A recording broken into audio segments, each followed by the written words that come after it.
बिस्मिल्लाहिर्रहमानिर्रहीम अल्लाहुम्मा सल्लि अला मुहम्मदिन व अला आलि मुहम्मदिन व बारिक वसल्लिम। जी नाज़रीन कराम, अस्सलामु अलैकुम व रहमतुल्लाहि व बरकातुहू। उम्मीद करता हूँ आप तमाम अहबाब खैरियत से होंगे। अल्लाह रब्बुल इज़्ज़त हम सब पे रहमो करम फरमाए।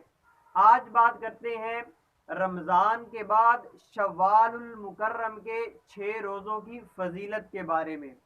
तो उनके फ़ज़ाइल सुनने से पहले आप चंद एक जो इन रोज़ों के मसाइल हैं वो सुन लें कि शव्वाल के रोज़े ये इकट्ठे भी रख सकते हैं और अलग-अलग भी रख सकते हैं। यानी शव्वाल के महीने के अंदर ये 6 रोज़े लगातार भी रख सकते हैं और वक्फे वक्फे के साथ भी रख सकते हैं। दूसरी बात ये कि अगर कोई शव्वाल का रोज़ा तोड़ता है तो उस पर रोज़े की सिर्फ कज़ा होगी, कफ़ारा नहीं होगा। तीसरी बात ये कि शव्वाल के रोज़े रखना ये एक नफली इबादत है। तो जिन लोगों के रमज़ान के रोज़े कज़ा हुए हैं तो उनके लिए बेहतर ये है कि वो पहले उन रोज़ों की कज़ा कर लें, बाद में ये 6 रोज़े रख लें। और अगर इन 6 रोज़ों में वो नफल रोज़ा की ही नियत करेंगे तो उनका नफली रोज़ा ही होगा। और अब बात करते हैं कि रमज़ानुल मुबारक के बाद शव्वाल के 6 रोज़े रखने की बरकत क्या है।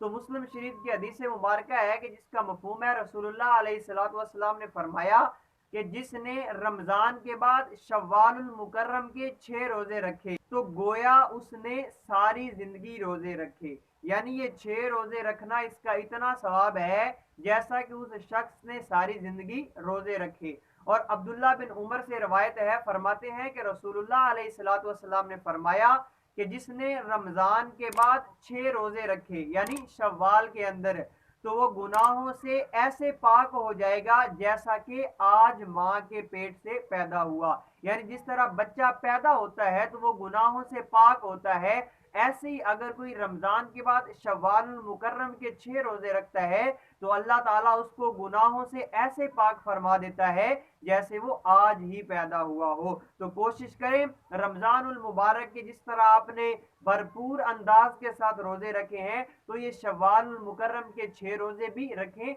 और इसका बहुत ही ज़्यादा सवाब है। ये आप इकट्ठे भी रख सकते हैं और वक्फे वक्फे के साथ भी रख सकते हैं। अल्लाह रब्बुल इज़्ज़त अमल करने की तौफीक अता फरमाए।